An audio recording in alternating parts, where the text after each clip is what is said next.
I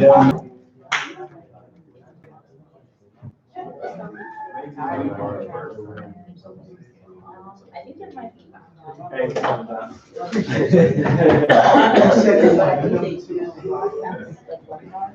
But she wasn't in here.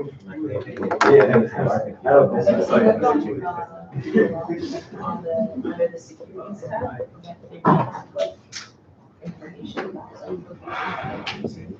Yeah, this one.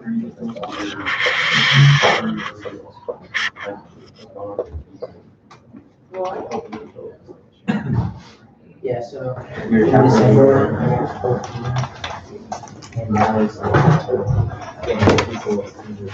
Yeah. But I also got like 4 or 5. And then last month in January, another 15. And now I'm at 7. Oh, wow. Yes. I gotta do better. You know what I was thinking? I say you can see. And I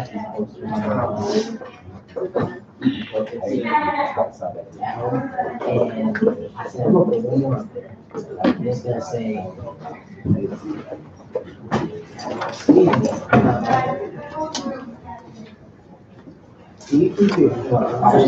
Yeah, something like that. Like, hey, sorry to bother you. Just a quick question. I hear the what do you have to work? And then it's gonna say, ask that to 20 people a day. And your classes are gonna be the same dates as, Aquila, by the way. 9 to 6 Monday and Friday, Saturday and Sunday. That's the 29th and tomorrow.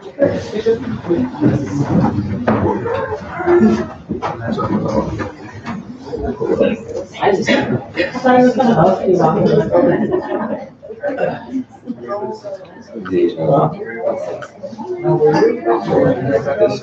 I sent it to you. I want a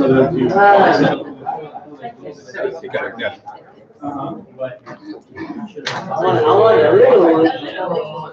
Yeah, thank you.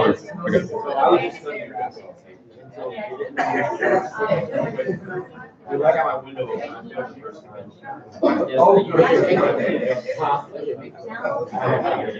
you have one? So far, it's, You did it. I have to return.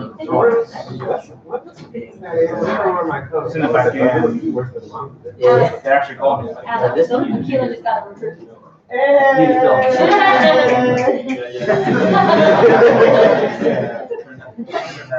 I'm getting myself one today.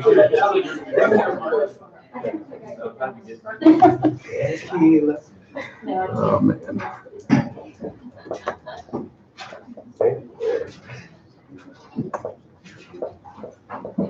All right, good morning. Good morning. How's everybody doing? Great. Thank you.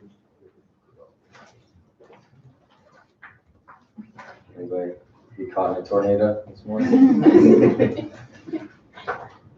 They're around. All right, we have a great training prepared this morning. I want to talk about a couple things. You know, I try to mix it up, not because, I think that you always need to hear new stuff, but it's more fresh for me. But the fundamentals don't change, right? Always remember that this business is a business built on fundamentals. And if your fundamentals go bad, you're not going to have success here. But if you have strong fundamentals and you can rely on your fundamentals, you'll have a great business, right? You'll have a huge team, you'll have big income, lots of production, big base shop, produce RVPs, all that stuff. So,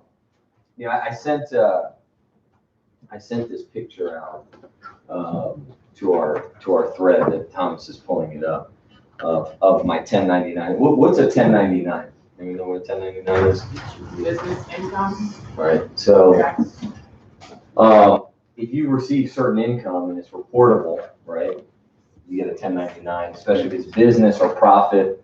It's not a wage. A wage, you get a W-2, right? So wage, the company says, we paid you. So Primerica, right, they issue 1099s from every company that we have, right? So like these are the companies: Primerica Life Insurance Company, National Benefit Life Insurance Company, PFS Investments, PFS Agency of New York, Primerica Financial Services, Primerica Client Services, and Primerica Mortgage, right? And any company that sent you, that's paid you over $600 for the last year, you'll receive a 1099, right? So this is not my actual cash flow, because some of this, like the Primerica Financial Services is the stock, right? So I got $24,000 of stock. So that's not, now stock is cash, right? I mean, I can sell that on the stock market and get cash, but so my cash flow from the company that actually hit my checking account was whatever, $450. And then I got taxed on some other monies that I received, right? And he says total reportable income, so I'm going to pay taxes on $500,000, right? And always remember, I always tell people about taxes, okay? If you're not paying taxes, you're dead, you're broke, or you're going to jail, okay? If you're not paying taxes, you're dead, you're broke, you're going to jail, right? So they're just part of the game. And I remember, I talk to people all the time, and they say, Tyrone, I need a consistent income. Right? So I'd rather have, like what I started in corporate America, 35, 35, 36, 36.5, 36.5, 36.5, 38. This is annual, right? And as opposed to 20,000, that's what I made my first year part-time, 70,000 my second year, 202,000, and then every year kind of climbing, 500,000. Right? See, a lot of people, they just don't know what they don't know. They have no idea. They don't understand the power of a business. They don't understand the power of multiplication. They don't understand the power of prospecting and recruiting and setting appointments and field training. They don't get it, right? And part of this, it's like, when I see this stuff, I'm like, damn, man, I can't believe, like, I bought into this company. Like, I was like 23 years old when I started here. I knew nothing, right? Raise your hand if you're 23. Think about this. Look at these two. Right? Both of them together can't spell GED. Raise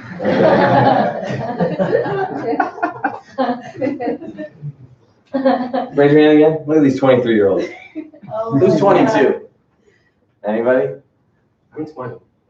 Did I ask you? Who's 24? Anybody? I mean, that was my age. These people right here, right? Coming in just like you, I promise you. I just come in, have I don't tell my kids, but, have my earring, have my Timberland boots, I mean it. I come in and I was like, all right, man, we gonna do something big.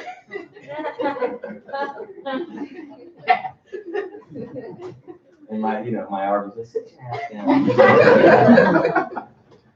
Right? And but I kept getting better. And you know what? The best thing for me, I'll tell you the best thing, and never lose sight of this, because if the best thing anybody did for me, they put a book in my hand and they put audios in my hand. And I never listened I love music. I love music. I love pop music, rap music. I love all music, 80s music, everything. But I listen to audios. I turn my car into a university. I listen to everything: overcoming objections, personal stories, how to close life insurance, how to ask the right questions, books on tape. At that time, for we had a CD player. We didn't have an MP3 player in your car. You're spending $3 to $5 per CD, and you buy them. You buy $40 of 8 to 10 CDs, get a little bulk discount, and you listen to them for an entire year, right?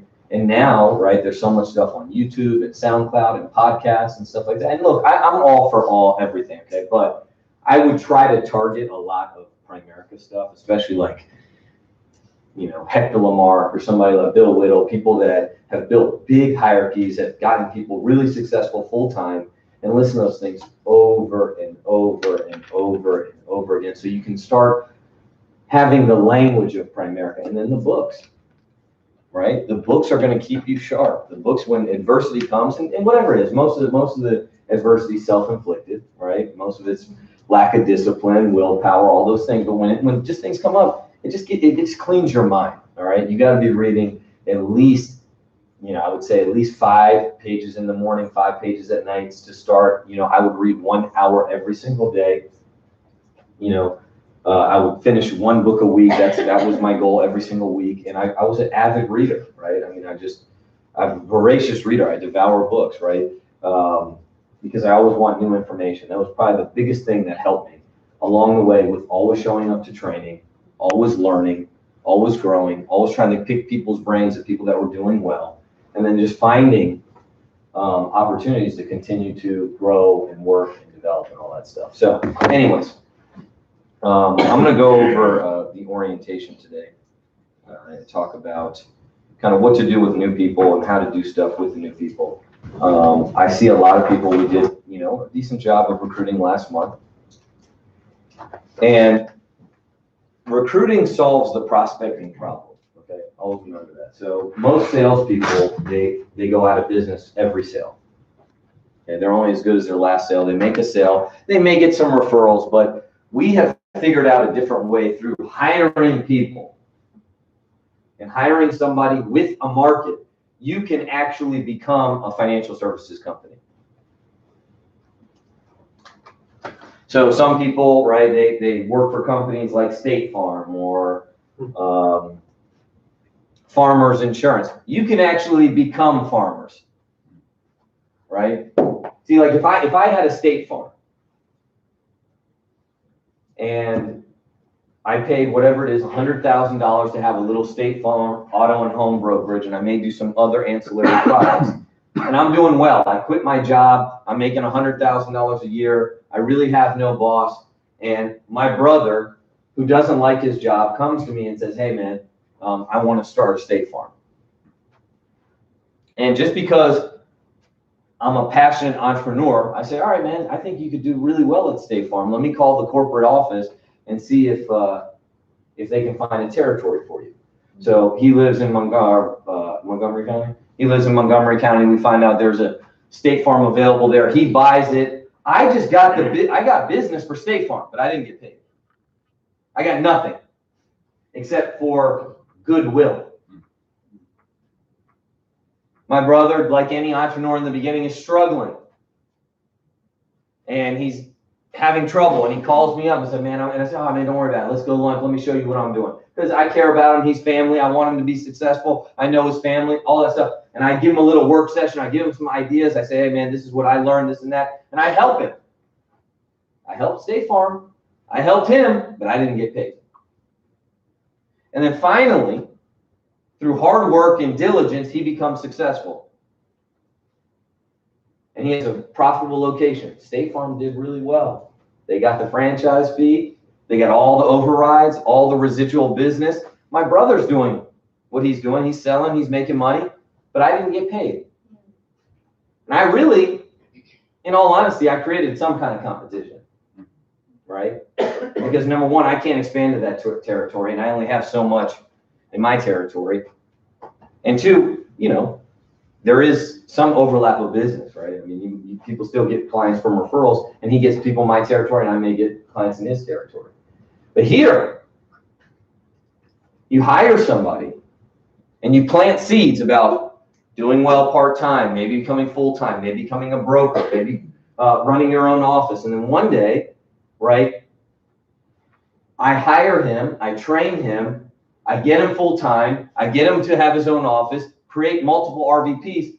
I got paid, he got paid, his RVPs got paid, the company got paid.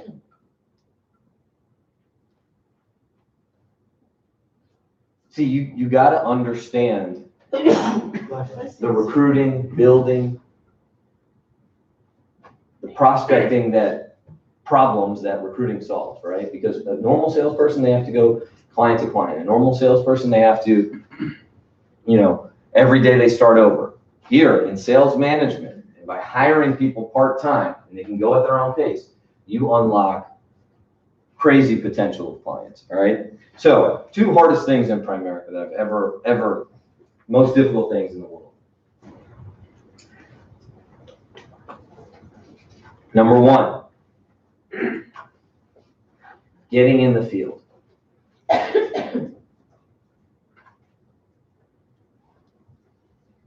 Okay, number one, getting people in the field.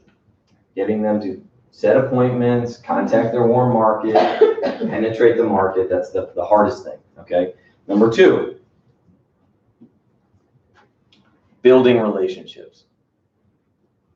Okay, especially as you get older, normal people become a little more recluse. They have less and less friends. That's why we always want to try to recruit younger people. For the most part, younger people, younger in age, are less jaded. They're more friendly. They have a bigger social circle.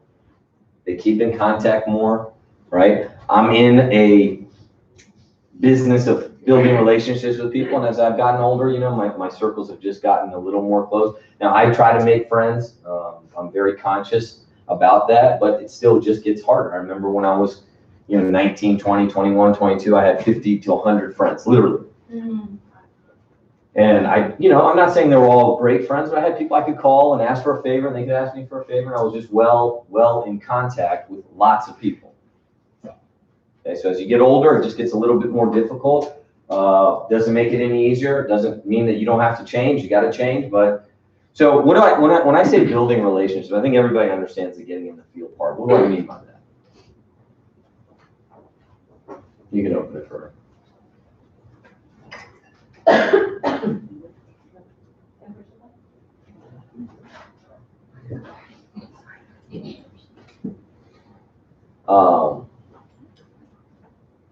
What do I mean by building relationships?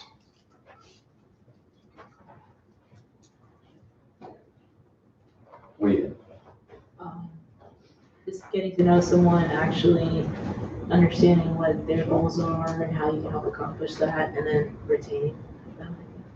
Okay. Seeing the differences in the people that you work with and making compromises to do well together.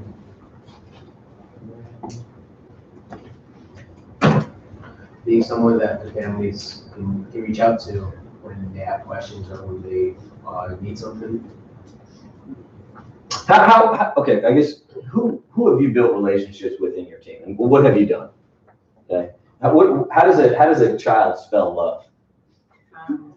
T-I-M-E, right? You've heard that and seen a book, right? And I agree with that, right? I mean, I know there's quality time and there's quantity time. But my kids just want to spend time. It doesn't matter if we're playing video games or on television or laying around or reading books or outside or goofing off.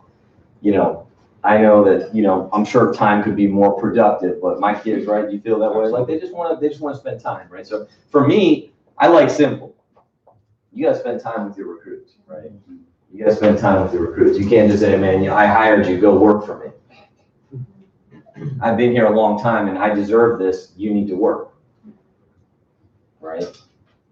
I remember when I got started, right? And my RVP, right, didn't have much in common with him besides wanting to grow this business. It's funny, and I'm saying this because I'm that guy now.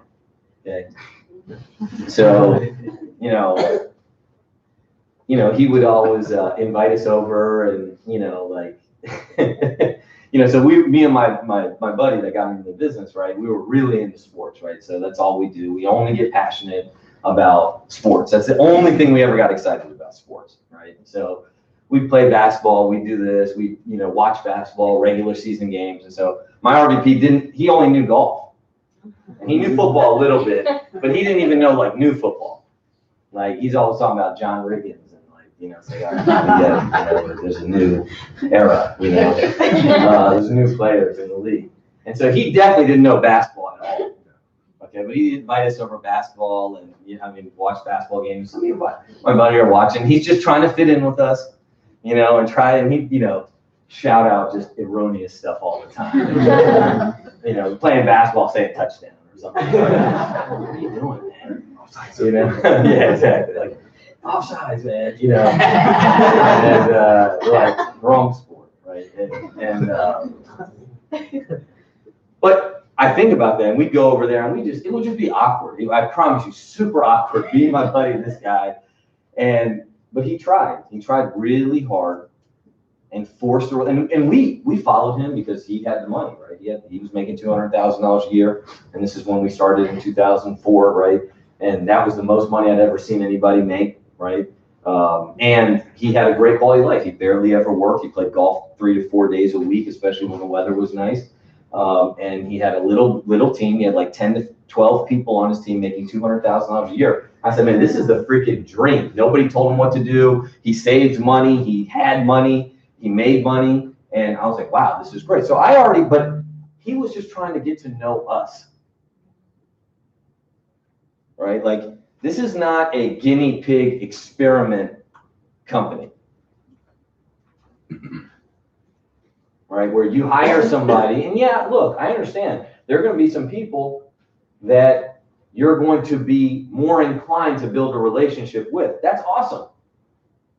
Okay? But there's going to be some people that are totally different than you. And you're going to have to build a relationship with them too. And I think the biggest thing is time, right? And it might not just be physical time. You might have to call people or talk to people on the phone or text people or communicate with people, but you have to spend time with people, okay? And obviously you want to spend time with the right people, but especially in the beginning, you have to invest your time in your team, okay?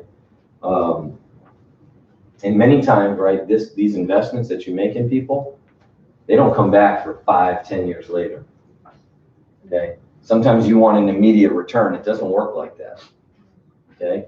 And always remember this, right? For most of you guys in here, it's been a long, hard road for your uplines or your trainers or your RVPs to get a return on their investment on you. So the same thing's going to happen with your people. So you got to be very patient with people, right? But that is the hardest thing that I've encountered in our business, is getting people in the field and building relationships. You need to be a 10 out of 10 on both of these things if you want to do well here.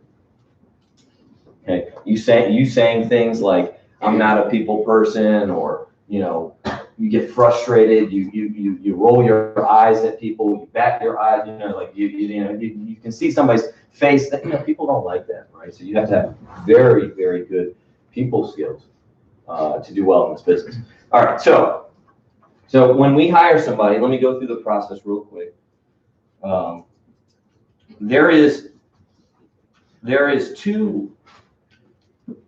In that book that I read a long time ago, or, you know, not a long time ago, but that I was training on, story selling, they talk about calls to sale, calls to action.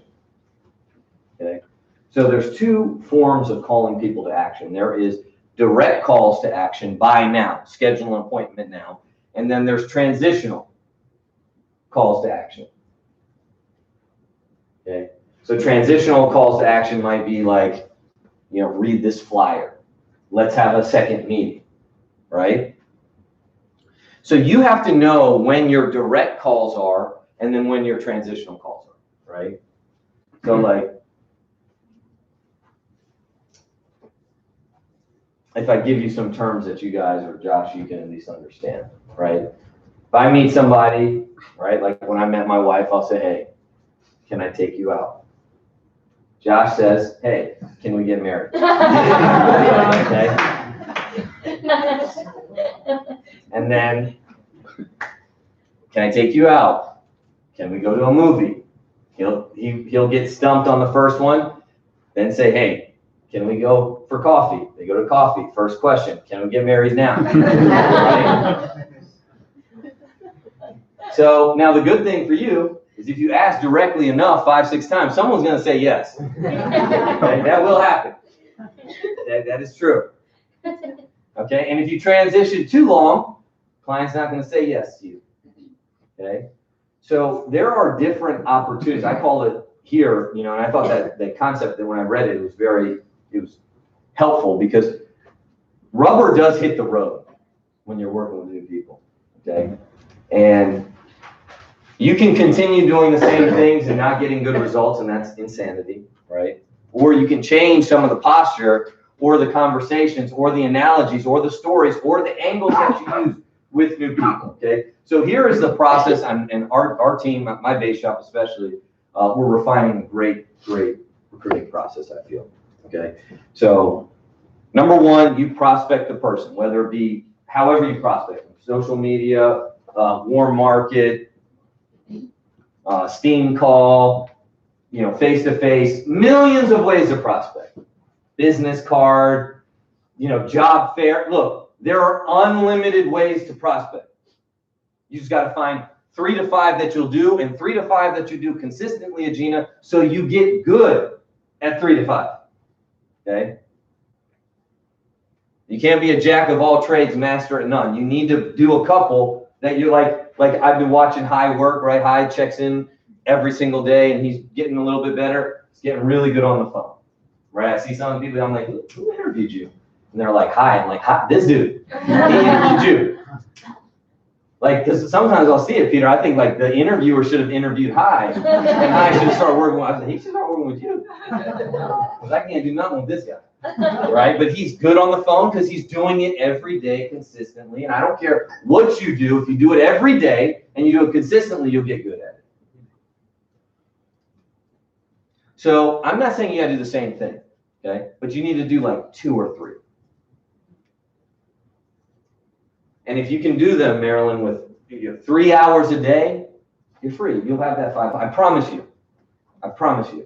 You didn't know me when I started in the business, right? Now, I had a hunger. I had a huge desire, but you didn't know me. I didn't come in, and I'm not saying I'm something now, but I didn't come in where I am now, right? I came in, terrible financial programming, lack of discipline, quit everything I started, made tons of commitments, never followed through. But I did have a burning desire, and I hated my job. That's what it was about me. So, but through constant prospecting, right? So I don't care how you get the prospect in, you get the prospect in, okay? Then you set up the interview, okay? Now this is the orientation. Now if you do it from the KT, it's gonna be a little bit different. You still gotta do an orientation, but the orientation from the KT is totally different than this because they're already a client. When they're already a client, they already understand 60, 70% of what we do. They know that we're a kitchen table business. They see value. They purchase from you. So it's totally different. Okay. So we're going to go from the one-legged, non-qualified recruit. Okay. Then we send an email. Okay. Always send an email.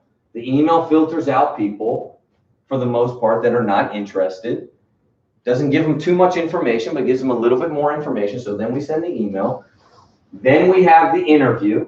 And the interview is just an eye opener. It's just a, let me talk to you. Let me shake your hand. Let me look you in the eye. Let me explain. Let me make these slides come alive. Let me tell you my story. Let me indoctrinate you with a crusade. Right? Write that down. I want to emphasize this a little bit. Right? You gotta be good at talking about the crusade.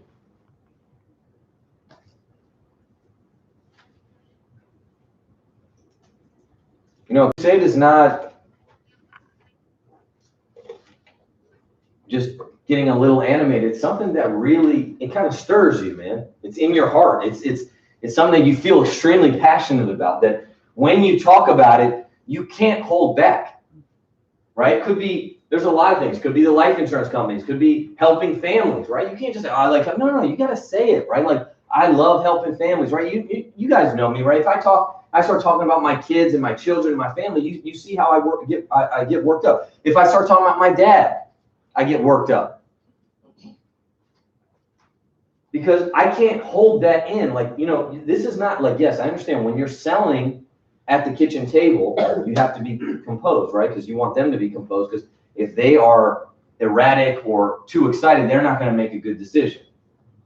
But there are parts where you show flashes, and you have to get that crusade out of you, right? And you got to know some stories about, and that's why you watch if you ever watch these videos, these life insurance videos from Dave Ramsey and Susie Orman, just watch them once in a while. See how passionate they are against insurance agents. I know this is your friend, but they're a crook. That's what Susie Orman says on the call with the person. I know that's your friend, but they're a crook. They're not a friend. They don't care about your family. right? It could be, you could be, have a, you know, and another thing, corporate America. I freaking hate corporate America. Like, I cannot stand corporate America. It drives me crazy, right? So you got to have some crusades in there during the interview. And then the most important thing from the interview is the next meeting. Okay? Now, there's things that you can do in between. I'm not saying that. But the most important thing, the number one thing, is that next meeting. Okay? And then through the next meeting, we send the orientation video, which is broken up into 3 parts now. Thank you for doing that, Thomas. And Shondell, go over the 3 parts. What's the first part? Story. Entrepreneurship. Yeah, like Okay. actual business concepts. And then part 2 is company concepts about Primerica, what we teach. And then third is getting off to a fast start. Okay. So first is concepts. First is entrepreneurship. Okay. Second is company concepts, credibility, right? And the third is getting off to a fast start, how we see people, how your training is going to work. Okay. So they need to watch the videos. Okay. If it's very second best, they need to listen to the videos. And the third, they need to watch the third part. Okay. If they don't watch the third part and they come in, they got to watch the third part. Okay? If they come in and they haven't watched it, you got to have them watch it, because what happens is, Donald, we spend all our time in that orientation, and then we want to present to them. And there is some presenting, and I'm going to talk about that today. And then, you know, you get somebody and they ask you a million questions, and they're all stupid, and they all could have been, you know, because, you know, like always remember this. I'm all for spending time with people. Okay, I am, and I'm all for building relationships, but I'm not for wasting time. And I'm not in the business of talking just to talk, right? And we got to find out people that, even if they move an inch, are moving forward. Okay, not people that are just energy drainers and asking times. And Josh is going to ask me 100 questions just so he can find the one excuse so he doesn't go forward. There are a million reasons you don't want to go forward, right? I mean, I don't have to go through them all. Watch the video, don't come back, or come back and let's get to work. Somehow, some way, let's move the needle. Okay? So watch the video. Then, Donald, we eliminate most of the stupid questions because they're answered in the video. And now I can answer your most pressing questions, and we can get started, which is the fun part, okay? But it's also the hardest part. Now, Christian David did an illustration for me. Josh, stand up real quick. So,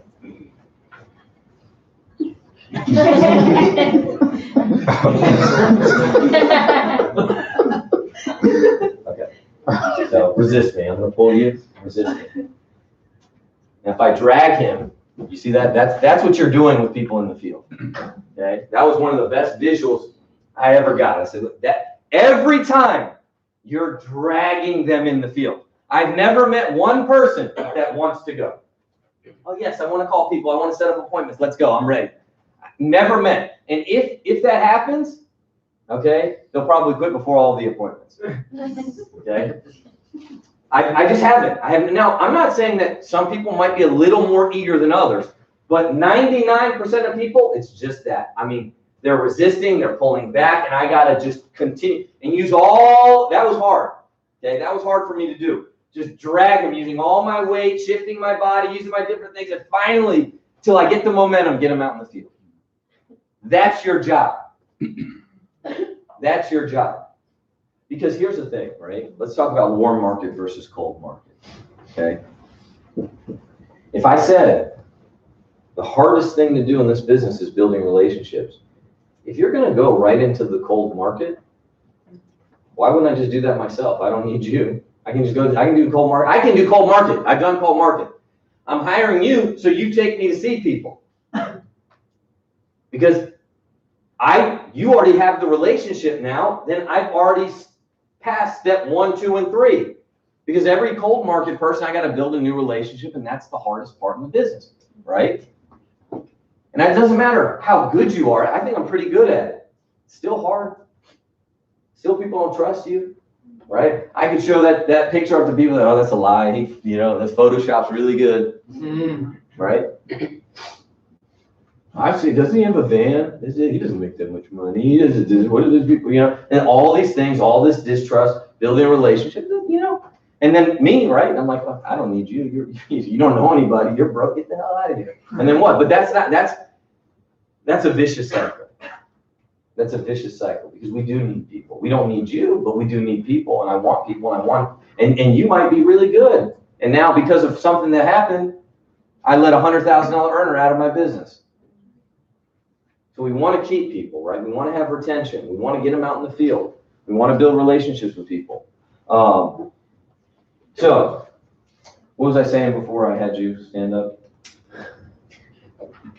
You were talking about the crusade and the orientation. All right. Send the video. They got to watch the 3 parts. They come in. Now we're ready to work. Okay. How do we open up the orientation? And what we do, and I think you should do this with your RVP or your regional leader, right? So the people that I work directly with, what they do, we do an assist at the orientation where I get on, usually at the beginning of the orientation, and I just do a couple things. Hey, look, what excited you about the company? Tell me a little bit. Can you make these commitments? Let's get started. That's all I do, right? I just have a little conversation. If I'm in the office, I'll come do it face to face. If not, I do it through Zoom. I don't do a phone call. Okay, always do a Zoom. We're trying to condition people to get on Zoom so you can see them. They take it a little more serious, right? And I have a 5 to 10 minute Zoom where I talk to people and I'm explaining a few expectations of mine, showing up to training, getting registered for class, listening to your trainer, why should we hire you type deal, right? And it's a little bit of the takeaway, okay? Now, if I was doing orientation on my own, right, and I didn't have somebody to assist, so like if I actually did the orientation, this is what I would say, and this is how you lead in with orientation. Do you have any pressing questions? You can ask something, did you watch the video, get a chance to watch the video? Okay, yeah, okay, did you watch all 3 parts? And if you want, not to be an investigator, but just to see if they're telling the truth, right? Hey, what did you get from it? You might ask a couple things. Did you take notes on it? Whatever you said, okay? Not to ask them a bunch of questions to catch them in a lie, okay? It's probably 50% they glance at, they watched a little of it, they didn't comprehend all of it, right? So I don't want to come into too much confrontation. But after I found out that they did watch, I'll say, hey, do you have any pressing questions? Or do you want to know how to get started? Best question you can ever ask, okay? Normally, what I get is a variation of that. I'm ready to get started, but I have some questions, okay? So they see that, they give me that eagerness to get started, and I'm ready to answer questions, but I want them to say it, and I want to work under the assumption we're getting started, okay? Now, they are going to give you some questions. Some of the questions they still may not understand, or they were hoping for something different. Could be, how does the exam work? That's a great question. It's an easy question. What you're going to get most of the time is, so are you providing the clients? Do I have to get the clients? How do I get the clients? Okay, that's not a good question. Meaning you're going to get it a lot, but that means there's a huge disconnect in the video and what we do, and they still want to be fed a little bit, okay? And if we don't address that properly where they get comfortable, they're not going to see people, and we're going to have a standstill, okay? And in this meeting, rubber's going to hit the road a few times, okay? So your call, you got to make a direct call. Yeah, you're gonna have to ask a couple times in there, will you marry me? Okay? Not gonna be hard for you, okay? But for any normal person, might be a little early. Okay? What do I mean by that? We're gonna have to get on the phone, man. Okay? If we don't get on the phone, I just want you to understand what's gonna happen. If we don't reach out, and the minimum way to do it will be a 3-way text, okay? But if we don't reach out to the market, fears fester and people quit. and all that work that you did. And you know how they quit. They quit in a blazing fashion, right? They'll send you a text and it's like 30 lines. Why this won't work. You start believing it after the 20th line. You're like, oh, this is good. This show doesn't now get paid. Look at it. Right? Anybody get one of those? Right? Don't send it to me. Okay? That's one of those things, pass it down, not up. Okay? That's the other recruit. They get them out of here. Don't give it to me. I don't want to hear that. Okay? I mean, they're elaborate, articulate, well written. There's a start, a story, a mentor, the whole thing in that text. I don't want to see that. Okay? They don't just quit. They give you all these reasons why they quit because, and it's they're scared. They didn't want to make one phone call. That's what it was. They'll never say that. So you got to get on the phone. Okay, you have to get on the phone. Look, sometimes people do great in orientation. They set up 11 KTs. That'd be great. Look, at the very least, you get a list and you make a few phone calls. Okay, that's the starting point. Then the orientation has been worth it for you. Okay, so I'm going to go through some stories, some analogies that you can say to people. At the end of the day, if you don't have a backbone and and rubber doesn't hit the road and you don't make a direct sales call, this ain't gonna work. Okay? I don't care how good the story is. Okay? I don't care how good you are explaining. They need somebody strong that's gonna say, no, we have to make a phone call. Mm-hmm. Okay? You don't have to do it angrily. You don't have to do it with a mean face, but you gotta do it. And you can ask it a certain way, you can talk, but right, I remember my trainer, we had a Sunday meeting, right? Saturday we did training, Thursday night we had op, Sunday night we had something called power hour. And that's when we get together. Remember, you didn't have cell phones. We didn't have any of these things. We'd get to the office, and for 1 hour, we would make phone calls. And I called my friends, and he got me on the phone.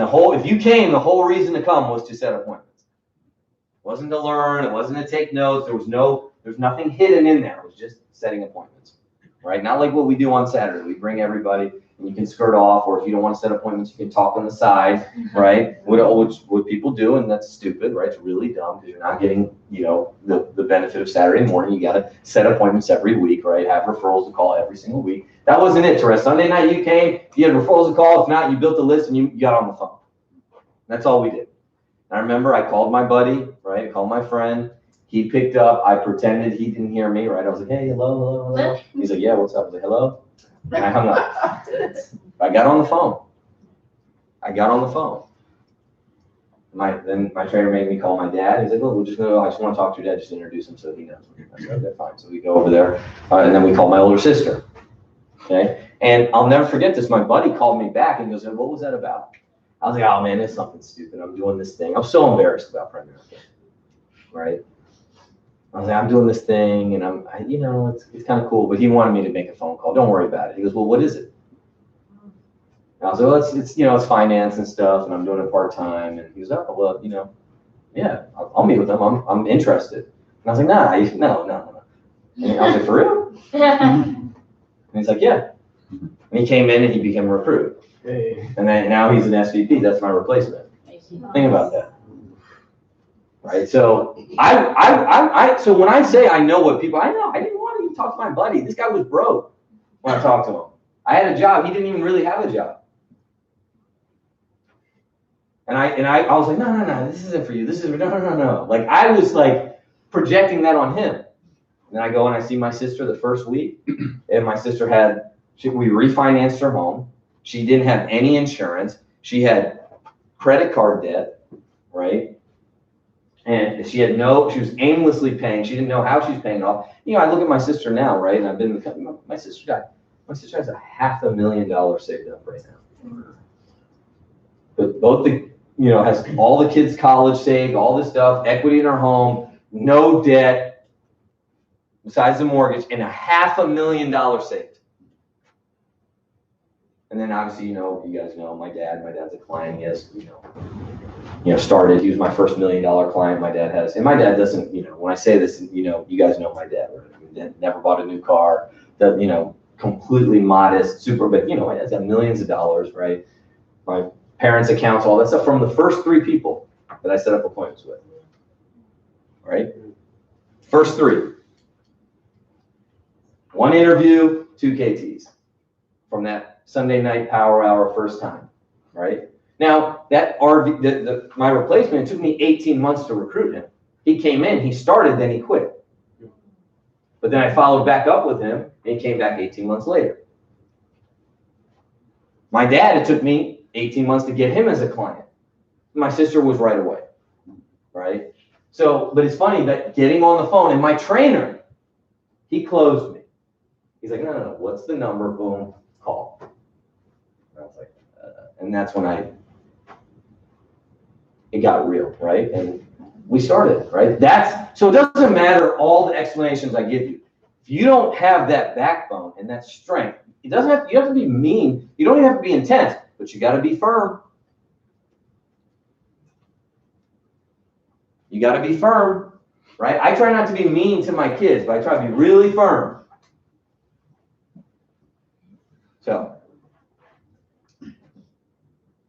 So what's our starting question? Starting question. I just went over it. What do we start with? Do you have any pressing questions, or do you want to know how to get started? Right. So, do you have any pressing questions, or you want to know how to get started? Right. That's how we lead in. They may ask questions. If you know you're going to answer that later, write it down. What I always do is I write it down and say, oh, okay, great, Josh, that's a great question. So, and I reiterate it. So let me just clarify, you want to know how we get our clients. Okay. Or you want to know how we get paid. And I write it down. I'm going to go through that and I explain it. And then if I want to explain it right then and there, like if you ask me, oh, how's the test work? I might just answer right then. Right. But if I feel like it's going to come through the presentation and the slides, then I'll go through it differently. Okay, so go through. This is the orientation packet online. Yes. Right, so you can print it out. Now, obviously, this is Shondel's orientation packet. I think it's very nice of her to upload it because what she goes through. And I would say 99% of this is going to be what you're going to go through, but there might be a couple changes. Like I know she said, I don't know if this is on here, but they do a few Zoom things on her team, so that's not going to be applicable to everybody, okay? But a lot of this is going to be here, and it's just for you, right? It's so in the beginning, you're going to lay out the expectations, okay? Communication, coachability, and showing up, okay? So here's how I have these conversations with people. Number 1, the communication. Why do you think it's important to have a communication, quick 30-second conversation with people? Gina. To find out how they communicate what works best. Okay, that's great, right? How do they communicate? Right? Set your expectations for how I communicate. Meaning what? If I call you, I expect you to call me back, same day, couple of hours, an hour, 10 minutes later. If I send you a text, reply back, not to ignore me. Yeah, sometimes. And I would explain how I am, I guess, with you guys. Right. So, number 1, this is not an orthodox way of communication, right? I call people at 9:30 at night, 10:30 at night.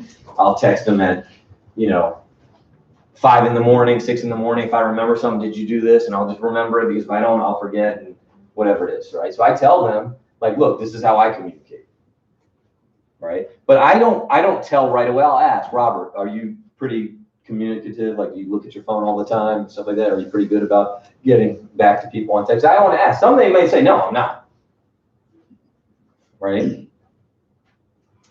But then I ask, what's your best method of communication? Oh, I'll text. I can always email. Okay, right. I want them to say it. Because this isn't always 100% them adapting to you. Okay? You got to adapt to them too.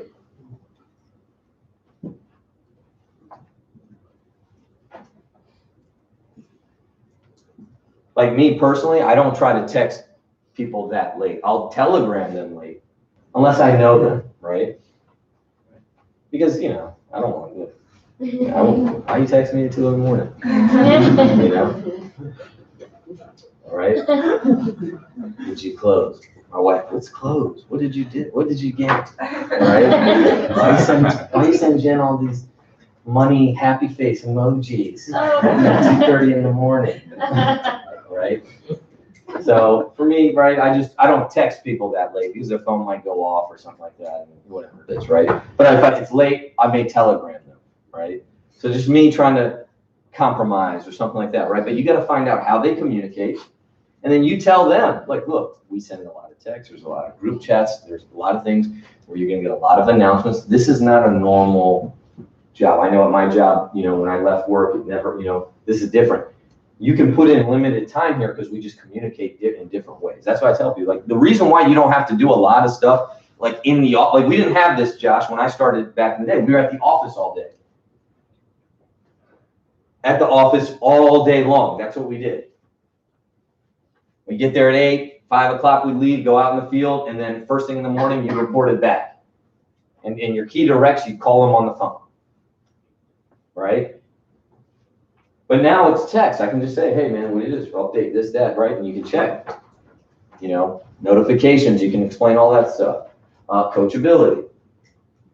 Okay? So the way I have this conversation, okay, and why, you know, look, we say coachability because it's important, okay? We're not saying it because it's a nice word, okay? And it just sounds cool, and it's in every self-help book, okay? It's true. You got to listen. You have to listen. You have to listen to your coaches. You got to listen to your RVPs. You got to listen to your trainers. That doesn't mean that you can't have questions for them. I love it when people question me or have questions for me. Okay, I don't want you to blindly follow me. Okay, I want you to understand how this works, how the system works, why it works, why I tried that, why it didn't work for me, why it might work for you. I don't care. But at the end of the day, right, I'm calling the play. And on 3rd and short, we're going to run this play. And if we don't run it and you run your play, then you're the coach. And unfortunately, you don't have a track record and you don't have success. I'm not going to say it like that, but I want you to have the strength. Like, look, you know, look, and whenever I have these conversations with people, Amanda, what do I do all the time? I always explain me. Okay, I never say you need to do. I say, look, I know for me, this is how I looked at it. I was like, why is this guy telling me this?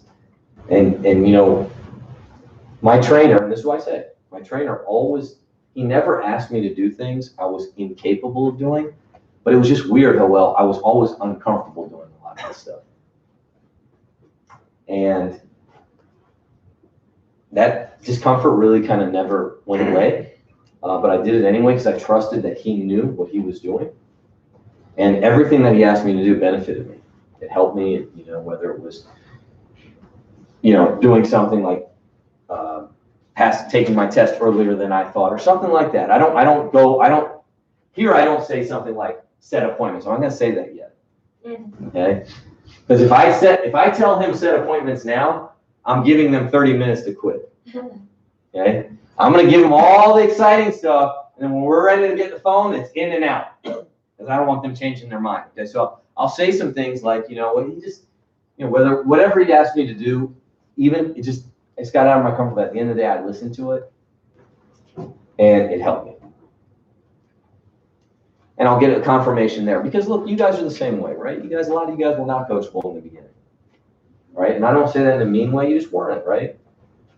And all of you can be more coachable, right? So that's a very heartfelt statement. That's the best way to connect with people. And then showing up, right? So what do we say about showing up? Always. Okay, what else? What do we not say about showing up? Huh? Okay, so listen, you know, I know we can all trade horror stories about showing up. Okay, I got the best of them. I don't think anybody's got better than me, maybe a couple of you, okay?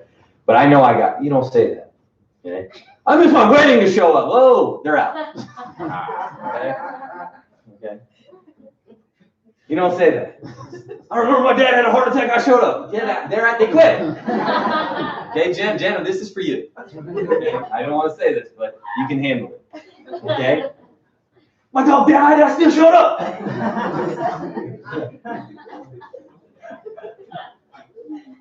I got robbed at gunpoint, I still showed up.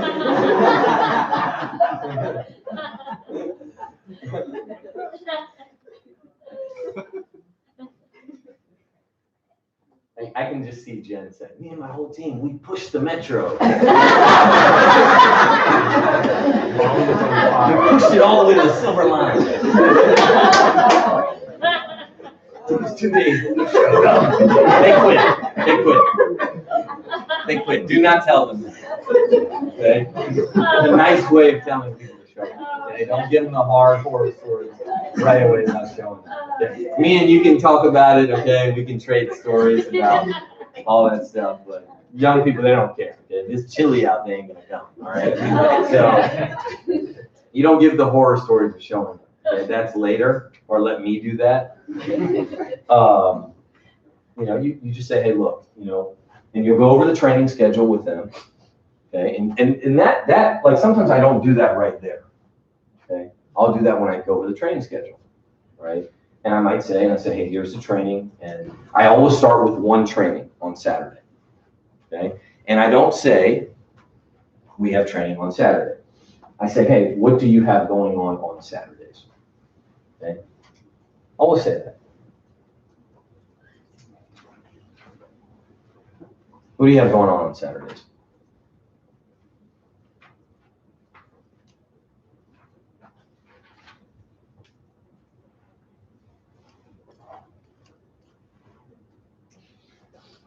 Oh, I got nothing, I got this, I got that, whatever it is, and then you might go and you try to navigate that way, okay? But basically what I'm trying to get, the commitment I want to get is we have one training a week. That's what I want to say.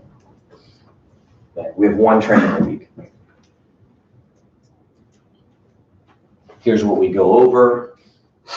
Here's what happens, right? So 9:30 to 11:30. Our brokers are there. I'll get to your question in a second. And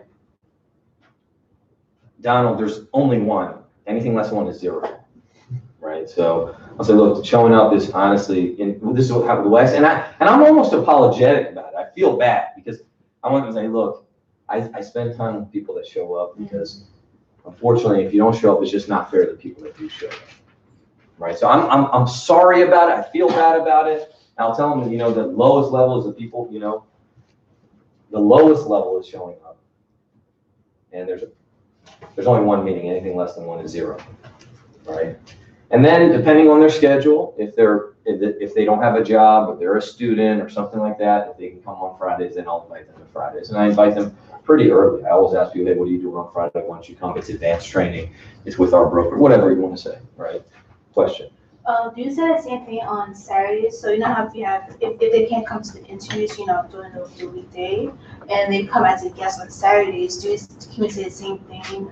Will you have open for Saturdays, or you just tell them trainings every Saturdays? Well, okay. I'm not sure if I'm answering your question, but I'll answer it like this. If they're a guest, you just say we're having something this Saturday. I would never say every Saturday, because then they'll keep putting you off. Mm-hmm. If I say, oh, Alex, you can come every Saturday, not this Saturday, next Saturday, it's not a big deal. If you make it too casual, or you say there's every Saturday, they're going to just keep putting you off. And then the second question I have is, if they do come on Saturday, and I'm trying to close to get them the IBA, do we tell them we have training every Saturday since they're trying to close and get IBA in, or do you still ask them? So usually if I'm trying to get the paperwork from them, I'm not talking about training. I'm talking about just getting them started. I will talk about training during the orientation. So if I'm closing after my hot meeting on Saturday, I would just be trying to get the paperwork and answer those questions. I wouldn't be If they had said, hey, we have training, so yeah, we have training, then I'm okay, yeah, I would say training on Saturday, but I wouldn't get to that much. All right, training times, already went over it. Do we have an email on training? Okay, me and Shondell, I'll help you, because I actually have something written out on training and what to expect in the environment and stuff like that. Shondell and I will create a training email that we can send to people that just gives people the time, the dress code, stuff like that. Now, this is really important, okay? Now, so in the beginning, I don't, you know, I'm not always 100% sold, Josh, on people's goals, okay? I'm not like, when I say that, I don't want to be negative, but I know some people, you know, it's really good to go through all their goals and then you could use them and say, hey, you said you want to buy your mom a house and all that stuff. And I get that. Okay, I mean that. I just have never really done that. But one thing I like to talk about is your income goal, right? And from that, I can learn a lot about somebody. Okay, always remember this. Okay, this is for you. Okay. And you know how I know this stuff? Because I do the op meeting every week. Okay? And when I do the op meeting every week, I always talk about money, obviously. And I center my entire presentation around money. Making money, earning money, passive income, the state of the financial economy. And I ask a lot of questions, Peter. And you know, the op, I think we err on the side of being young. But there are still some seasoned veterans in the op, okay? And you would be shocked at some of the things I hear about people and money. And what I mean by that is, you know, so why is it so bad financially? And you know, I mean, so many conspiracy theories are coming out. It's the Republicans, it's the Democrats, it's the Independents, it's the Libertarians, it's the military. You're broke because you spend money you don't have, and you don't want any money. Well, this and that, all these, you know, no. And I'm telling you, it's not true. Okay? I grew up in America, just like everybody else. I didn't have money, okay? I don't think I'm super privileged. I have awesome parents. I'm super blessed, don't get me wrong. But, you know, you guys know I had to work, right? Now, I caught a lot of breaks. Don't get me wrong. I'm not saying that, right? I got great people on my team. But, you know, my friends were out partying, hanging out, and I was preparing training, going to training every Saturday morning, having meetings. I was going, meeting the neighbors every single day, three hours a day. For 3 years, I did that, right? I had every single rep. You know, no one gave me anybody. No one put, you know, hundreds of agents under me, right? So when people, they have, like, you got to find people that want to make a lot of money here. And they can't have any reservations about money. They got to understand money. They got to want to make money. And that's why I love talking about money. How much you want to make every month, right? Because here in America, you can learn to live on zero. I know people that are so broke and they learn how to live on nothing. You can't do that here. You got to want to make more money. That's why I'm so big on setting appointments every week, so you're getting paid every week. I want to talk about your income. How much you want to make?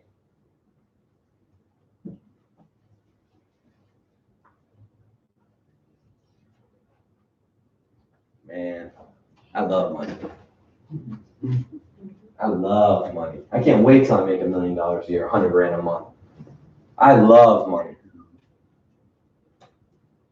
Right? Don't feel bad, or, you know, and I mean that. And the reason I'm saying this in the op, like, I see these parents.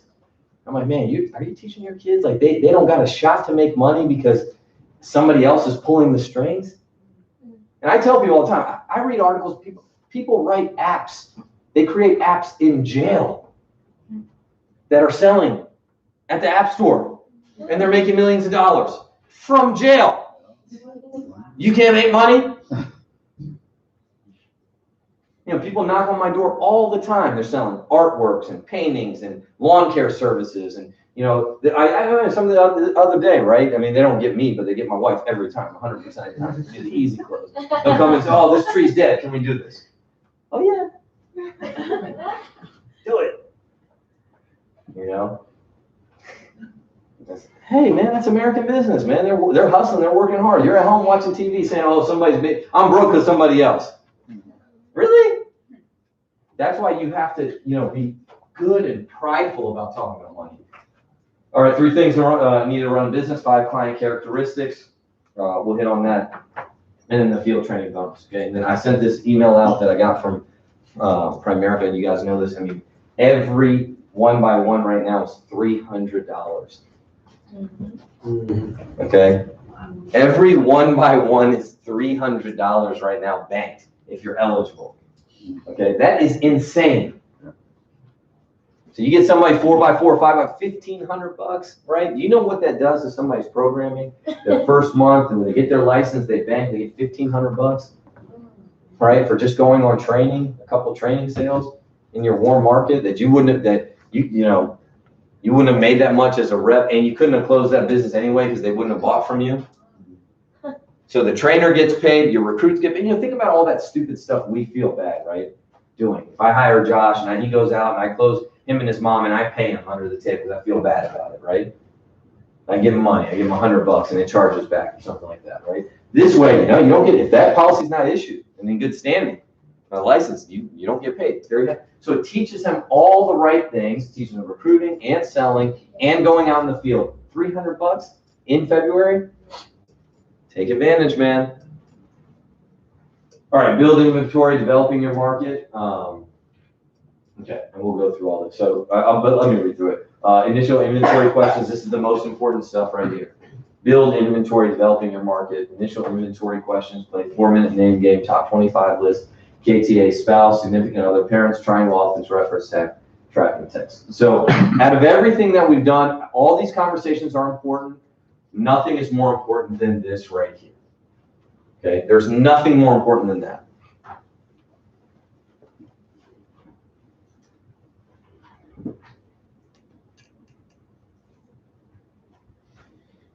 Okay, stay plugged in, send the setting appointment video, and then SoundCloud audios. Okay, so let's go through the packet real quick. She has the training times on there. And then you can keep going. All right, and you know, look, if you do want to talk, I wasn't poo-pooing it. I'm just saying, what I really want to focus on the monthly income. Right? Now, look, Donald, I'm not going to tell them if they say, I want to make $3,000 a month, well, you have to go on 20 appointments. I'm not going to say that. Okay? I'll say, look, $3,000 a month is a very, very, very strong part-time income. Okay? So you do have to put work in. So I'm going to push you hard for that. Right? And then I might ask them, what are you going to do for $3,000? Why do you need this $3,000? And I'll ask them, right? Some people, I want to put my kid in private school. I want to do this. I want to do that. Debt I want to pay off. Hey, I looked at my budget and $3,000 is the reason why I am incurring debt. Okay, so you find out the reasons why, and then you put in the work. Keep going. Okay, so this is my probably one of my favorite slides in orientation. So how is your training going to work? Okay. So you guys know my example. This is the one I use all the time. I explain it to getting your driver's license. Okay. So I want you to follow with me. You can write this down. This is how I do it. Okay. I say, look, you have your driver's license. If they do, you know, hopefully they do. Jen. Hopefully they do. So in Virginia, this is how you get your driver's license. Okay, you have 3 things, right? You have a state exam that you pass. And it's multiple choice, and you go to the computer and you take it at the DMV, and then, you know, now the driver's license test doesn't determine if you're a good driver, right? It just says you passed the exam. How do you learn how to drive? I say driving the car. It's exactly. Okay, so this test. Second is driver's ed. My sophomore year in high school, we, instead of gym class for a couple of weeks, we took driver's ed. They showed videos and stuff like that, and they showed, car accidents and how you're supposed to hold the wheel, and you watched it, and it was a visual thing. And the third and most important thing is behind the wheel. Now, behind the wheel, you are actually in a student car driving. There's 2 steering wheels, 2 brakes, you're with somebody, you're driving, you're out on the road with a skilled driver. And once you've done all those things, then you can get your driver's license. And so we work the same way. First is our exam. We'll go through the exam, 100 questions, multiple choice. Second is training, classroom training. And third is in the field. And the third and most important is in the field. Now, so here's what I say to people, okay? This is just a conversation dialogue that has helped me. We need to do 10 hours in the field to get you certified. Okay, so I'm not asking dual point. We need to do 10 hours in the field to get your certification. So these 3 things, exam, classroom training, and field training all accumulate for your certification. So what does that mean, Robert? Me and you and a skilled trainer will be going and seeing people that fit into this market, and you're going to get trained, and you're going to learn the F&A, and we're going to use the software, and you're going to learn the process and how we present the company. Okay, so this has all been talked about during the orientation video, so I don't know how much you have to go into it. Okay, but it's very important, show that we say 10 hours in the field. That's what I want to say, which is about 10 appointments. We're going to go on 10. Okay, now, so who are we going to see out in the field? When I go through the market, this has already been explained a little bit on the orientation video. You don't need to go through much of it, okay? I might ask them just so they can repeat it back to me, see if they're paying attention, or see if they understand it. They say, marry people. I say, why? And I'll ask them, find out why. Let them answer. They may not have any idea, and I'll say, okay, look, this is why, because you're going to learn the most. They have the most need for our products and services. They also know the most types of people that are in the qualified market. Okay, we go see people that are not in the qualified market, nothing good's going to happen. Right? If I really have to go, I'll explain the fishing story. Right? I say, hey, if I have kids, if they want to go fish, would I ever take them somewhere that I know that there's no fish? Well, it's practicing or practice casting. No. Kids want to catch a fish. Okay? They'll be bored and they'll think fishing doesn't work. No, there's no fish in the water. Right? Now, what's going to happen out in the field? Okay, so here's another thing where we're setting expectations.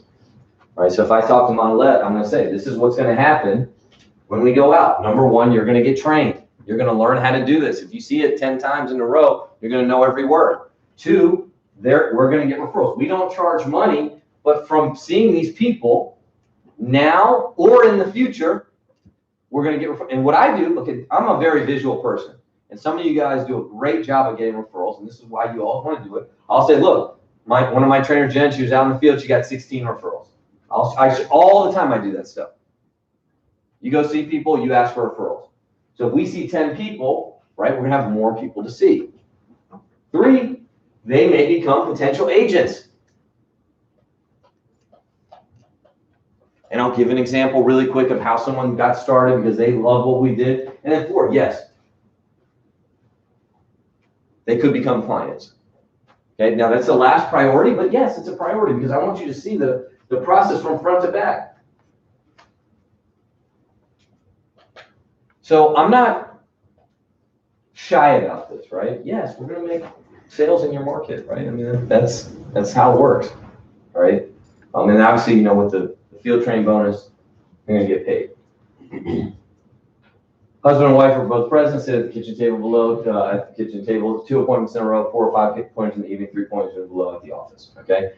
I don't go over this stuff that much. I do talk about it where I can answer questions. I'm going to send them the video and see if they watch it anyway, okay? And I know, Peter, the more I talk about it, the more paralyzed they're going to get. So I want to get through this rather quickly so we can just start working. I will use one example here, though, okay? And I'll use the grand opening. Okay, so if you haven't heard my grand opening example, this is the one I use. This is one I feel is the most effective. So I'll say, hey, Peter, we're gonna start a restaurant. Okay, so forget all this. We're gonna start a restaurant.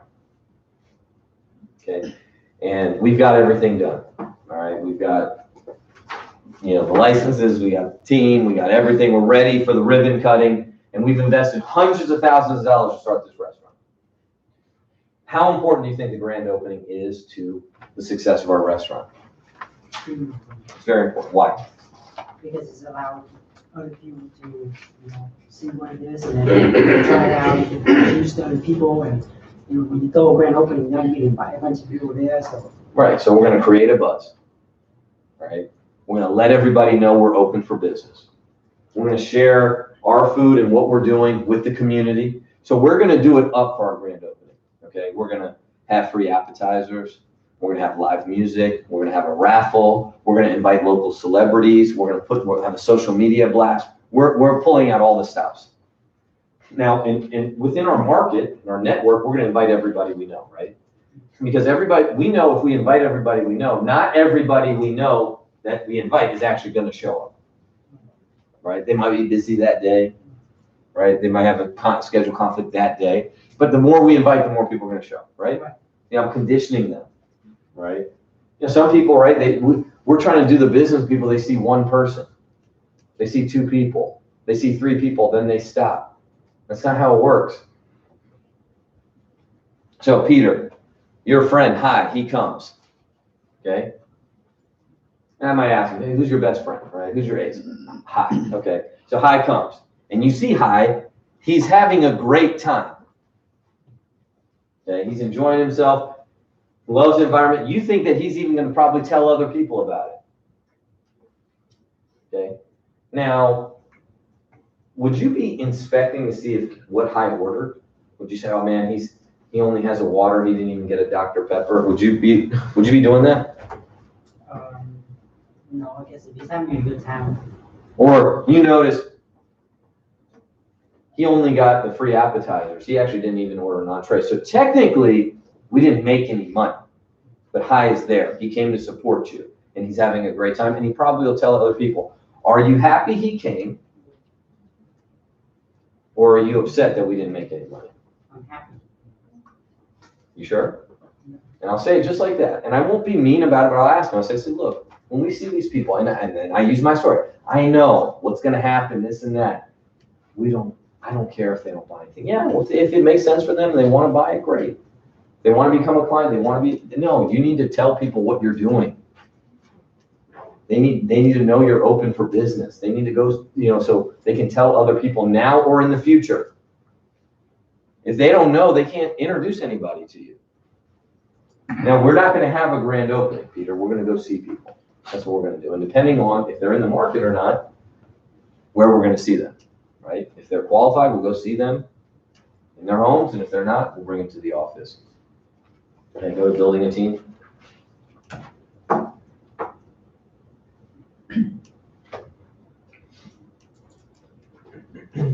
Okay. So here are the types of people we look for. I'll use another example here, right? Because the way I was trained in the business and the way that, right, we learned and we created our orientation, we always use restaurant examples. Okay, that's just what we do. So I'll say, okay. So if say for example, Donald. We're looking for a chef. Okay. What kind of characteristics does the chef need to have? Culinary arts. Yes, know how to cook. Yes, know how to cook, right? And some people say hardworking, loyal. No, that's any job. Any job you want someone who's hardworking. A chef has to know how to cook, right? So how would we go find a chef? We start a restaurant, how are we going to find a chef? Probably do some networking. Okay. We might go to culinary schools, try to recruit them. We might try to poach, right? Because, hey, we eat food at a good restaurant. Hey, will you cook for us, right? We might try to get a free agent, right? Right? Yeah, we gotta find somebody that knows how to cook. We Okay. gotta go out and So say, for example, we talk to Reese, okay? And Reese is a cook at Outback Steakhouse, and we want him to cook at our steakhouse, okay? Amanda, steak? We're the meat eaters. We're a dying breed. You don't need meat. No, you did? All right. So Reese, come cook at our restaurant. And Reese says no to us. Reese is like, hey man, hey, I appreciate the offer, guys. Thank you, but I'm gonna stay here. Then what do we do? Gotta go find somebody. Huh? Ask for. Okay, you might say, do you know anybody? You might up the offer, right? But he says no. Then what do we do? You know anyone? Okay, but say he says no, I don't know anybody. Then what do we do? You gonna shut the restaurant down? No. Just wanna make sure. Some people, they do that. If someone says no to them, they get really scared, Donald. That's not you, right? Not at all. Okay, just making sure. Right, I'll tease them like that, right? Like, we're not gonna shut the restaurant down, somebody says no. Right. Because what he says to me doesn't really have a bearing on whether I'm gonna be successful here or not. We need somebody, we hopefully him, right? And so I'll just indoctrinate it, because, you know, recruiting is a different thing, right? Like, you know, prospecting, selling, it's, you know, when people say no, they get petrified and terrified, right? So we'll go find somebody. We know a chef's out there, right? We know there is somebody that's willing to do what we're asking them to do. Okay, so a chef has to cook. These are the characteristics we look for in people. Now, number one, we look for people that want to earn extra income. They may like their job, but they just want extra money. Okay. Two, we look for people that they don't like their job. Like me, I hated my job. Three, we look for people that want to run their own business. You know, people are buying franchises. People are starting their own business. Right? Why? Because they just want to be in business for themselves. Four, we look for people that want to learn about money. They're very interested in money. They want to learn. They want to study money. They love money. They want a great financial education. And then five, people want to help people.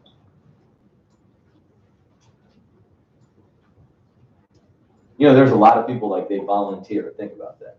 They help people for free.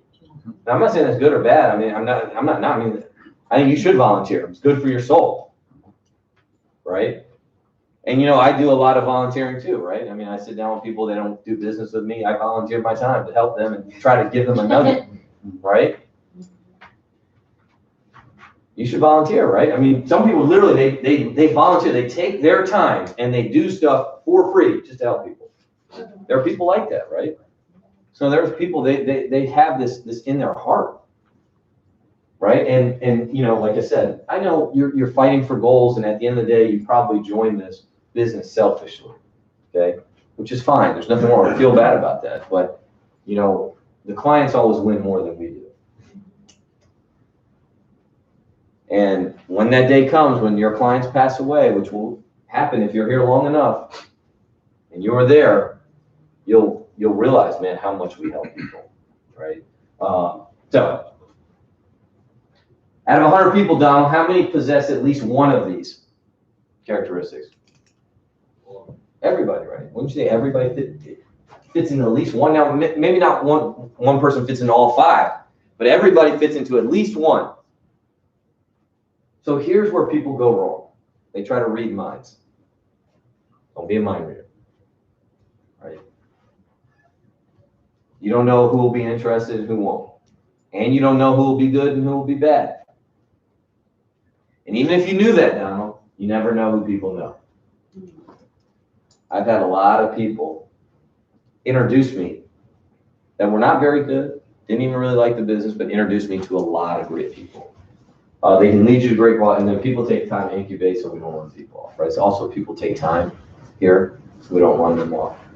Different ways to build a team, bring people to meetings, set up an interview. You can elaborate on this, and Samir goes through all this stuff, right? So you don't have to. I'm telling you just to explain, just in case they ask questions about it. He goes through all this anyway. This is the work coming up. Keep going. And we'll go through this. This is the most important thing, okay? This is it right here, okay? This is it. This is what separates, in Primerica, the builders versus people that make things happen versus people who don't. It's getting this list from people. And here's the thing.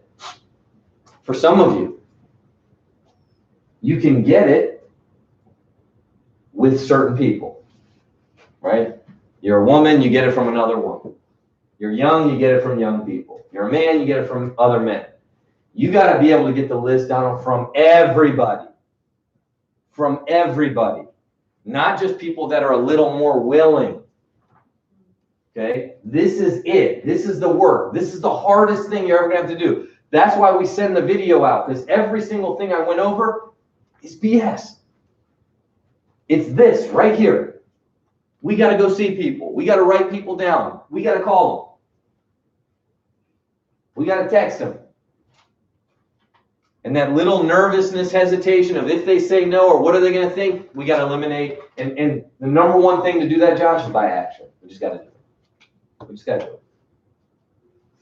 All right? So, in any business, there is inventory. Shoe stores have shoes.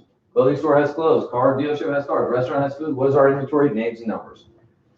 So what we're going to do is we're going to first put these names down. Okay? We're only going to contact the top people. And we have a great way to contact them, which I'll explain later. Okay? I don't want to go too much in how we're going to make all these calls because that's going to scare people. Okay? And always remember, like this, they can go out. Mm-hmm. They've come, they've paid, you've prayed together. Okay?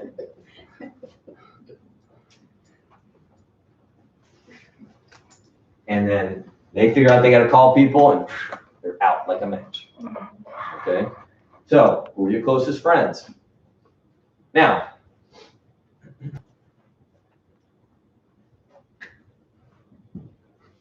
what's a unicorn? What's a unicorn? You know what a unicorn is, right? Well, metaphorically, what's a unicorn? A mythical beast. Very rare, mythical creature, beautiful, elegant, right? So, you're not hiring unicorns. Okay, what do I mean by that? Your people have friends. When they say they don't have friends, they ain't a unicorn. They have friends. They know a couple people. They got contacts in their phone. They have Facebook friends.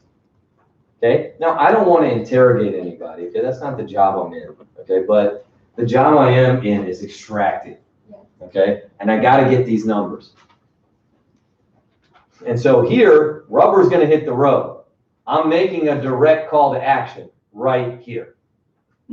We're going to start doing this exercise.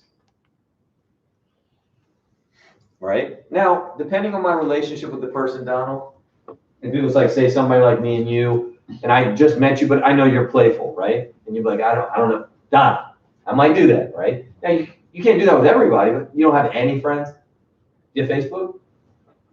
Okay. So it's just you. I'm just asking. Oh, you do. No, that's cool. I like it. It'll be the first time I ever saw that. It's just you're logging 0 friends, 0 connections, right? So you do. Okay. And then look, if I know, I'd say it. Look, I know, man. I was scared to death. I would say that. And here's where, what do you think is going to happen when we call these people? What are you nervous about? Like, you got to get them talking about it. Okay? And then what I'll say is, like, all right, Don, look. You have a best friend? Say your best friend's Peter. I'll say, okay, so if I call and say I do embarrass you, I'm not going to. Okay? But if I did, would Peter stop being your friend? He's your boy, right? He'll laugh about it, he'll tease you about it, but that's about it. Right? Okay, so we definitely can at least call him. I just want you to hear what I'm going to say. All right? I'm going to beg and plead. I don't know if beg is going to be the right word, but I'm definitely going to plead. Yeah. Because I don't care, okay? I don't care how nice the slides look. Why do you think the 300 bonus is out right now? Because people aren't using it. You know why? Because that doesn't solve the business. The business is getting someone out in the field. They could give $1,000, you still ain't going to do it. We give $300. Think about that. They started 100, now it's 200, now it's $50 bank, now it's 300. Because people are still extremely weak right here. I'm not saying that to indict you. Look, every time I lose a recruit, if I call my brother, my man, damn, I whiffed. I say it all the time. But I know this is it right here. I don't care. I can show them everything in the world. Look, if I thought buying a fancy, I would buy one right now if I thought that would get people out in the field. I promise you I would. If I could just pull up in a $200,000 car right now, I'd do it. I'm not joking. If I thought, well, this would just help people build hierarchies. It doesn't. Because at the end of the day, you got to sit down with somebody and make phone calls. Yeah. And if you don't do that, it ain't going to work. So you just want to go through the list, right? You start going through who are your closest friends, or your car group, you called an Uber. And if they're fighting you right there, then you got to have the talk. All right, look, how are you going to get trained? What are we going to do? And then I'll say it. I'll say, Shondell, listen, because if I've already gone to this confrontational point, not confrontation, but where it's gotten, like I've kind of said, they know. I said, Therese, listen, we got to make a few calls before you leave. So who are we going to call? And that's it, right? I mean, like, I'm going to say it. Like, we're going to make a few calls. Now, could she weasel out? Sure. I mean, I'm not going to lock the door, okay? But I'm going to come, like, look, we're making calls. Yeah.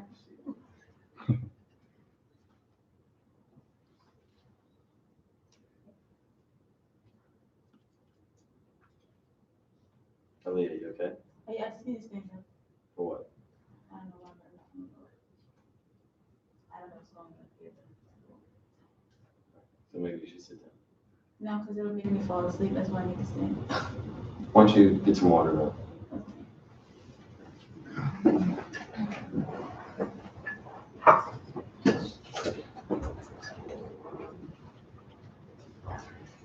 Do you ever go back to when you were talking about coachability? You gave the story about how you felt uncomfortable. Did you ever do that? Yeah. I would say I was terrified. I would definitely say that.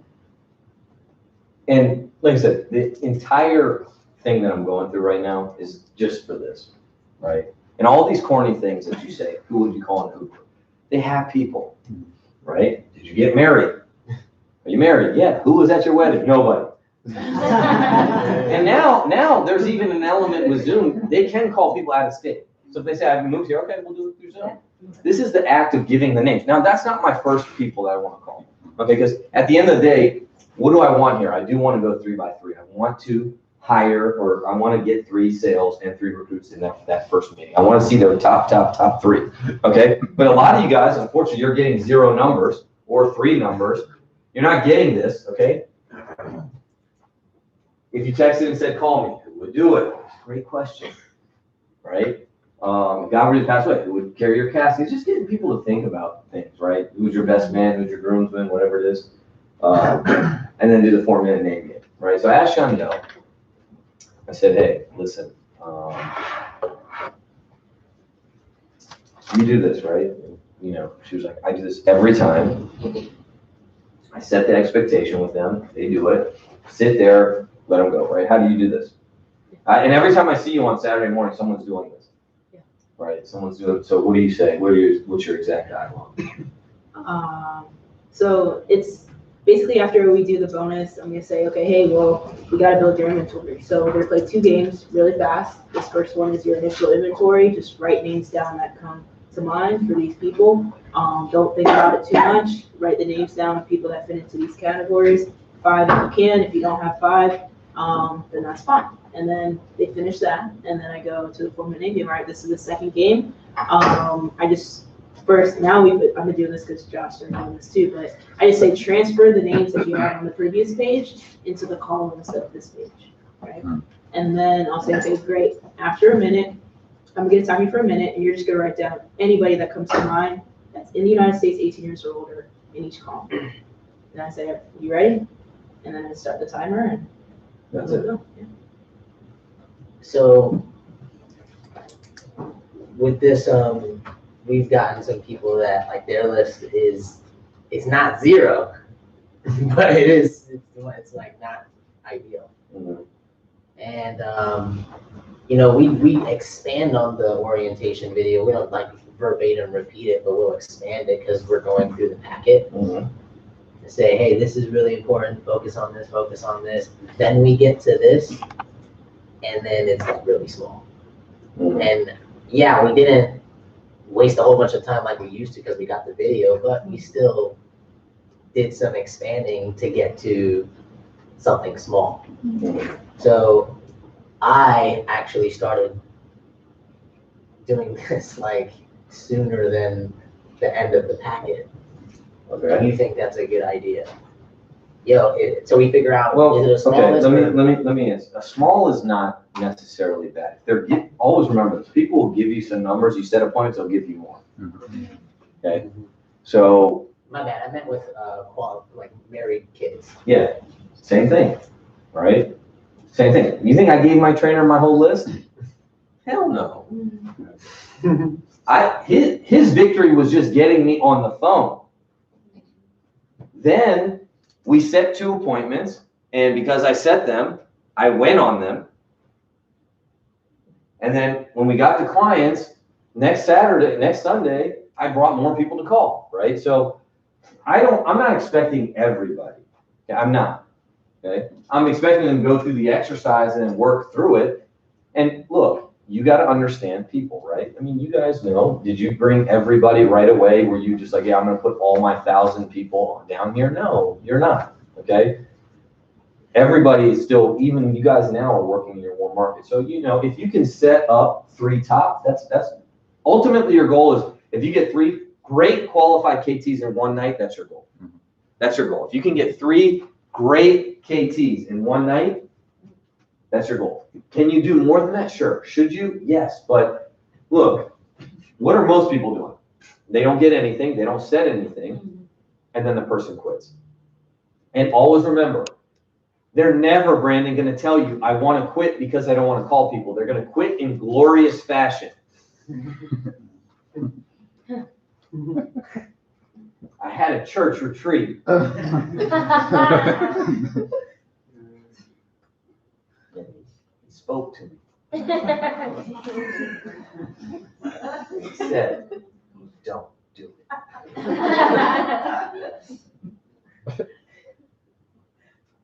Oh, so you think he meant Primerica? Not the drugs you're gonna take.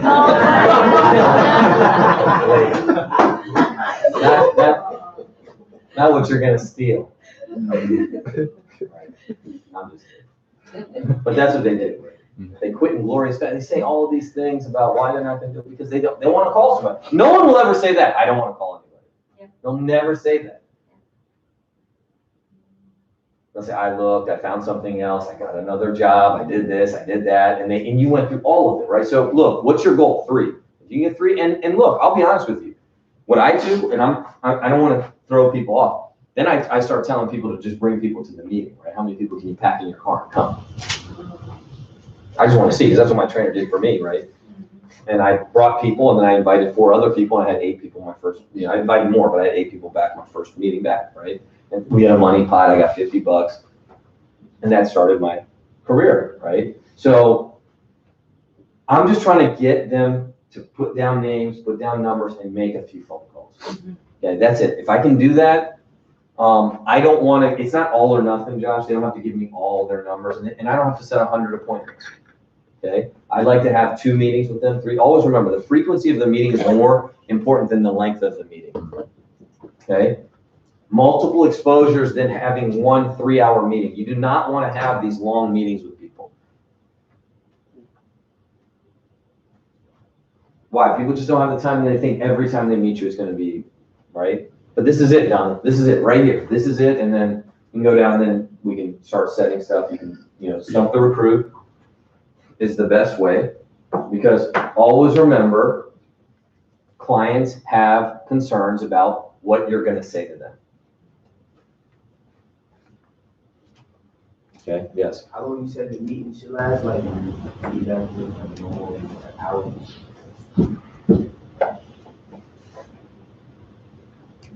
And definitely not more than 2. Okay, mean, and always remember, my trainer taught me this, and he said this, and my trainer was very long-winded. Okay, he was, very long-winded. We had a different closing, right, Thomas? You remember? Long, really long. Okay, so he had appointments, they'd go 2.5 hours. Okay, and he said something to me. He said, he goes, and things, we would never get second meetings. We'd do first meeting and we'd never get this, even though it was great, got fully committed. And he said, I just went too long. And he goes, I know I went too long. He goes, a lot of times what happens, that this was his flaw, he knew it. He'd say, right, less is more. More is not more. And he goes, you go too long and you think it's going great. He goes, but then you never get the second meeting because they feel like, oh, I got to reserve an entire evening, right? So a lot of stuff that you can do it through Zoom. I think that this you cannot do through Zoom. It's very hard to do. Okay, you should always reserve this for meeting with people. That's why I want them to watch the videos. I want to watch the appointment setting videos because what they need, Ruby, when you sit down with them is a leader, and a leader is going to get them on the phone and set a couple things up. Okay, now the art of this is, Jen, tell me what you would say. And they'll say, well, I said insurance, this, that, and you stump them, say, no, what if I could show you a way where we get appointments 100% of the time? Here's what we're gonna say. And they read through it, you go through it, you explain, you can do the triangle, which is probably the best. You call, introduce, hand me. The next best is the three-way text. Okay, where you text and then they call you and say, and you always say, I don't want people to, I don't want to call people that don't know I'm calling.